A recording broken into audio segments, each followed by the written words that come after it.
Hello, my name is Michael Lambert, and today I'd like to talk a little bit about Brexit, a subject which I no doubt we'll be talking about for the next 20 years. I've spoken previously about the free trade deal with Australia and how we're going to sacrifice our domestic livestock industry in order to be able to save a little bit of money by importing from 12,000 miles away at an enormous environmental cost, and how that is seen as a wise thing to do. So we're going to be importing hormone injected beef and lamb, and in the meantime our local farmers are all going to go bust. But the latest triumph announced this week is the deal with Nissan, whereby Nissan have agreed, as a mark of real confidence in post-Brexit Britain, they have agreed to build a car battery factory in the UK. This is going to involve the creation of apparently 900 jobs. And the interesting thing about this deal is that the UK has been persuaded to part with a lot of money, the UK government. That's our money, taxpayers' money.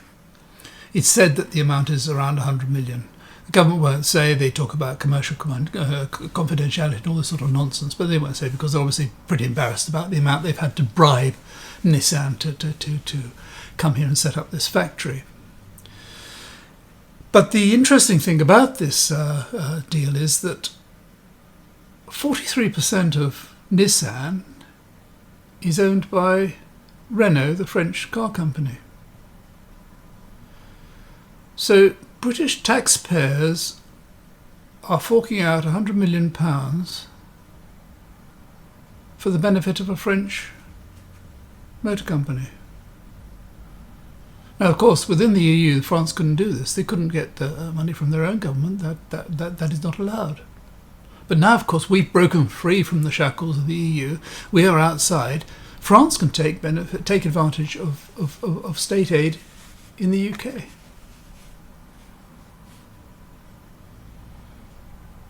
So I suppose you could say there are at least some Brexit benefits. In fact, France has done quite well out of Brexit, haven't they? All these British companies that are going and setting up over there so as they can continue to access the French and European market. And they're able to get rid of all their refugees, aren't they, from Calais now? They just let them go on the boats, and that's why we've got floods of them coming in. France, I think, must be quite happy. They must be laughing. Can you imagine senior executives of Renault and Nissan going to negotiate with the likes of Lord Gormless in his Union Jack socks? They must be absolutely laughing themselves to death. They must have got everything they wanted, because they're dealing with a country that is desperate. We are desperate for deals. 6 months we've been out of the EU. What have we got? A lousy deal with Australia, which is vastly in favour of Australia. And we've forked out £100 million to persuade a French/Japanese company to set up a battery company here. Absolutely crazy. I spoke before about fishing and farming and all the other industries and small companies being unable to export to the EU. It's a closed market for most of them. How people, fishermen are going on the dole and their boats are tied up, and farmers are struggling because they can't export. No small company really can set up and start exporting to the EU, because customers within the EU will not put up with the paperwork. Not if there is an alternative, and there usually is an alternative. But there's so many other negative consequences of Brexit, really serious negative consequences. Look at Northern Ireland. Do you remember Boris Johnson down at the G7? On the seafront, they're saying, we will do whatever it takes. We will do whatever it takes. We are ready to invoke Article 16 to ensure there is no disruption to the supply of meat and cold meat and sausages and whatever to Northern Ireland. Shortly after that, presumably, Lord Gormless scuttled off and begged the EU to give us an extension. The EU kept us waiting. Then at the very last minute said, OK, another 3 months. So 3 months' time, it'll all start all over again. And in the meantime, Lord Gormless and Brandon Lewis the minister who got up in the House of Commons and said, yes, we're going to break international law, but in a limited way or something. The two of them written an article which was in the Irish Times yesterday, saying in effect that if the EU don't back down on the Northern Ireland Protocol, there's liable to be violence in Northern Ireland, or liable to be troubles, and it will be their fault. Nothing to do with the fault of the people who signed the agreement and decided they didn't like it. This is all crazy. It's all crazy. It's worse than crazy. Now, the latest thing, of course, is shortages of workers, isn't it? Now, we all know that there are shortages in the hospitality industry. We know that there are restaurants that can't even open full-time because they can't get staff. All restaurants, or so many restaurants and bars, are desperate for staff. Even that gormless, what's his name, Tim Martin, the Wetherspoons, was saying that he thought we should allow some EU workers in because he couldn't get enough workers to work in his pubs. Shortages in the building trade, aren't there? Bricklayers, apparently, and electricians and plumbers and all the rest of it. And there aren't enough people to pick the fruit and the vegetables. That's one of the reasons why there are some shortages in the supermarkets. But the biggest problem is shortage of drivers. And supermarkets now are saying that they're having trouble getting goods distributed to them, brought to their supermarkets. As a result of which there are some shortages in some supermarkets being reported. Now, this is liable to get worse, not better. Previously, a very high proportion of our lorry drivers in this country were from Eastern Europe. And whilst we were within the EU, all they had to do was come here, get a job, pay their taxes, behave themselves, and everything was fine.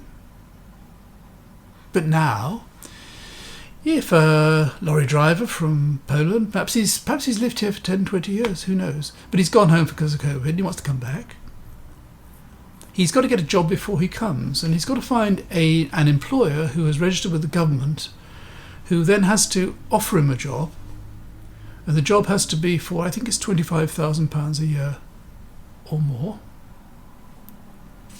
And then in order to come here, I'll just tell you, the lorry driver has to pay an application fee for a visa, and that will cost him between £610 and £1,408. He then has to pay a healthcare surcharge, which is usually £624 a year. And then he has to show that he has enough money to support himself, which has to be at least £1,270 available when he arrives. In other words, he needs £2,000 or £3,000 to come here, needs to go through all this paperwork, needs to have got an employer or actually found a job before he even leaves home. Whereas before he just came here. Now, why would anyone do that? Why would a Polish or a Romanian or Bulgarian lorry driver say, oh, I want to go to England, I need £3,000 because that's what's going to cost me to get in the door. I need a job first. Why would they do that? Why wouldn't they get on the bus or the train to Germany or to Italy or to France or to Spain or to wherever or to any one of the 26 countries? Why would they come here? Of course they're not coming here. The labour shortage is permanent. It's not temporary. And sooner or later we're going to have to find a way of filling this. And so what are we going to do? Oh, we'll probably do a deal with India or with Pakistan or Bangladesh. We'll say, for a free trade deal, we'll let you have a few thousand visas for people to come to work in the UK. We've got rid of all these people who are well integrated, peaceable, tax-paying, decent people. Got rid of them all, made it almost impossible for them to come here. And now we're short. And what is going to get much, much, much worse, and I think is going to be a really serious point, is when we start to impose border controls on goods coming into the UK. Because right now, for example, there are plenty of goods from the EU in all our supermarkets. French cheese, German sausages, Spanish sausages, French wine, plenty, plenty, plenty, no problem at all, because it just drives through. But going the other way, you won't find very much British food, if any at all, in supermarkets throughout Europe, because it's too difficult. The paperwork is too much. Now, when we reciprocate, and it's going to be as difficult for EU producers to get goods into the UK as it is for us to get goods into the EU, there are going to be some very big shortages. And once there are shortages in the supermarkets and people start panic buying and things start running out, that's when there's going to be some trouble, because people are not going to stand for it. People may at that stage begin to see through this government. There are still plenty of people, sadly, who think that Brexit was a good idea. There are still plenty of people who think that Boris Johnson's a very good Prime Minister and that we've got a very good government and that they're all doing a wonderful job. There are also people who believe the earth is flat. There are people who believe that God created the universe in 6 days, like the former leader of the DUP. But a lot of people are going to start saying, when things get really hard and when furlough is further phased out, when support for businesses is further reduced, and they start losing the jobs and the businesses start closing, there are going to be a lot of people who are going to start saying, this is not what I want. Is this government really what I want?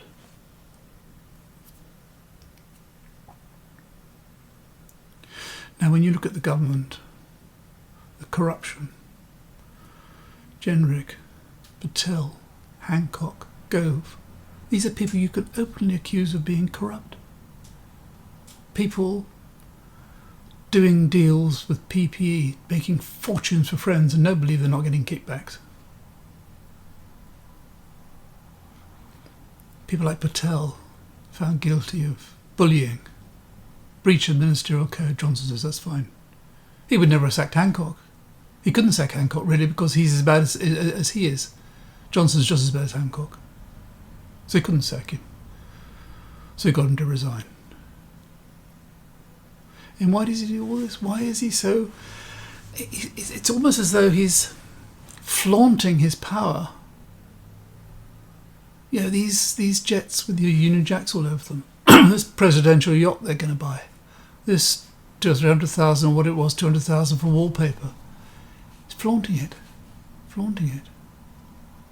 And why? Because he can. Because he's got an 80-seat majority, and the only people on this earth he has to worry about are the right wing of the Tory party. As long as they're sweet, he's fine. Nobody can unseat him. And he can do just what he likes, and he knows it.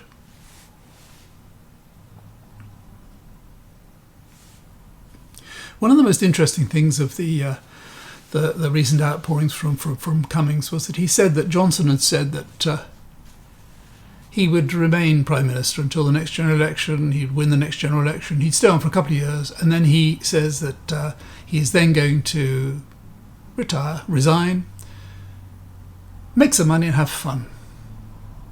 And that tells you everything about him. He assumes... He's never lost anything. He assumes he's going to win the next election. He assumes he will remain Prime Minister. He knows that he's very popular with a lot of people.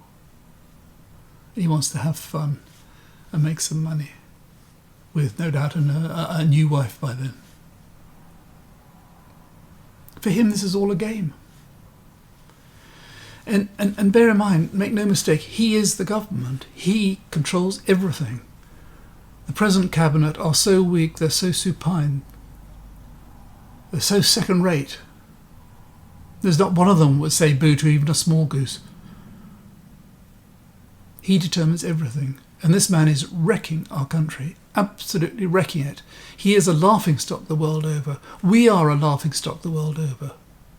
If you think back to London 2012, how we were respected throughout the world, how we were a prosperous, peaceful, well-integrated, successful society.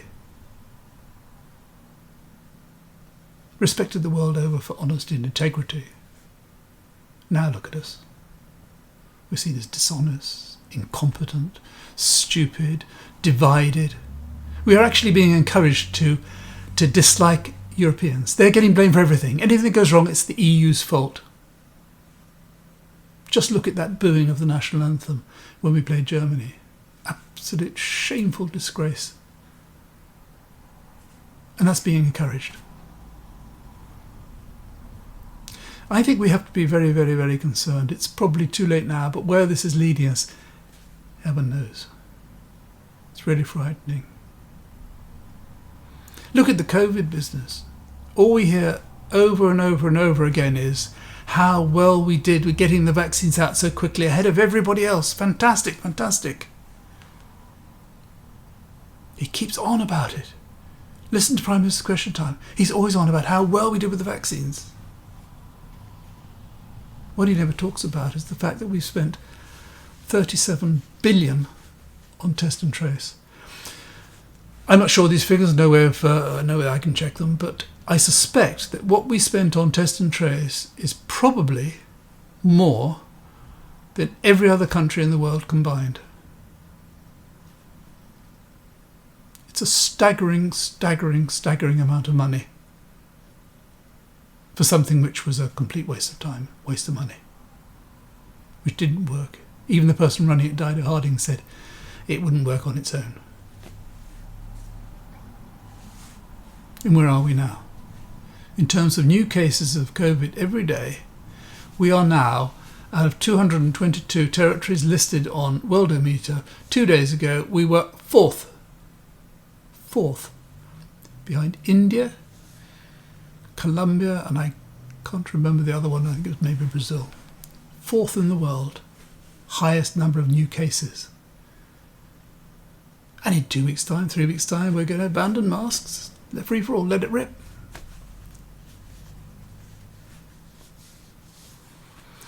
Of the 14 Northern European economies, we are now 14th in terms of economic performance. We are the worst.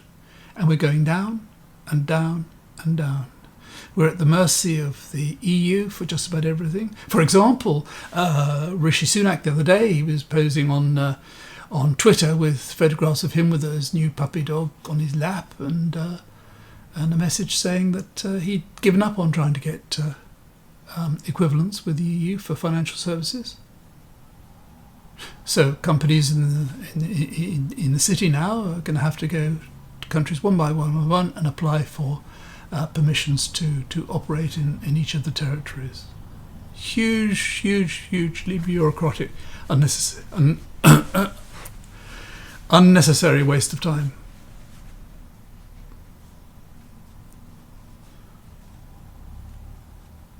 And what's going to happen? 2-3 things are going to happen. Firstly, there will be social unrest. When food gets short, there'll be social unrest. It's inevitable. There's likely to be social unrest in Northern Ireland. Secondly, that as we get poorer, as more and more businesses get into trouble, as more and more businesses find it difficult to operate, more and more people are made redundant, other countries are going to move in and start buying up our assets, particularly China. China is up for buying anything anywhere in the world. They've just about bought Africa, haven't they? China, owns 10%. The Chinese government owns 10% of Heathrow Airport. The Chinese have 143 billion of investments in the UK, including Hinkley Point, or a large chunk of Hinkley Point, which is otherwise French-owned. They are going to see this as just a bargain sale. Everything's going to be up for sale. Look at all these farms that people are going to be desperate to get rid of. Look at the land they're going to be able to buy. Do we want the Chinese buying up this country? So much, if you look, so much of our assets, so much of our infrastructure, and so many of our large companies are now foreign-owned. What are we going to end up doing? Where is this country going? Where is the pride we once had? Got no opposition. Opposition wants to make the best of it. Embrace it. Embrace the Titanic as you stand on the deck.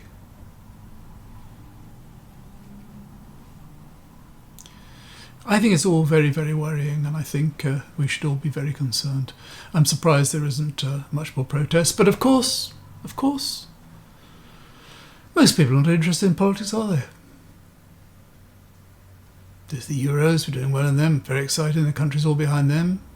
Boris Johnson taking a lot of credit for that, standing on the St George's flag the other day outside Downing Street. Oh yes, he'll grab whatever he can out of that. The violence back on the television, isn't it? So what the hell? Nobody cares. And this is the problem, isn't it? This was the madness of Brexit, the idea of asking the general population to vote on such a complicated issue where people really hadn't got a clue. And of course, if you say people didn't know what they were voting for, if you say people hadn't got a clue, you're immediately jumped all over by people pro-Brexiteers who'll say, what do you mean? How dare you say people didn't know what they're voting for? They knew exactly what they were voting for. Like the people you see on the television being interviewed in the street, and you say, well, why did you vote for Brexit? Well, they'll say, well, we don't really want faceless bureaucrats in Belgium, in Brussels, making our laws, telling us what to do. We don't want to be told to do what to do by them. And when asked, well, what laws did you not like? Well, that's not the point. That's not. But we just don't want people in Belgium making our laws and telling us what to do, bossing us around. I saw a girl interviewed just before the referendum, and they said to her, which way are you going to vote? And she said, well, I'm not sure, but I think I'll vote leave. And the interviewer said to her, why is that then? She said, well, I don't know really, but my friend says there are so many immigrants coming into the country that we have to build 25,000 houses every day to keep them in. That girl, if she thought about it, was saying that we're having about 1.5 million houses every month to keep immigrants in. But she knew exactly what she was waiting for. She understood the economic, the political, socio-economic consequences of Brexit. She understood it all. You can't dare say she didn't. She understood it. The whole Brexit thing was just a complete and utter disaster. A combination of a disaster, irresponsibility of Cameron in deciding to have a referendum, to take that huge risk because she obviously thought he was going to win because he thought everybody would vote to remain. And here we are now, 5 years down the road, and the country is on the road to ruin, heading towards being a failed state. And nobody really cares much. It's really sad. Anyway, that's what I'm going to say today. If you've watched this far, thank you very much for watching, and until next time, bye-bye.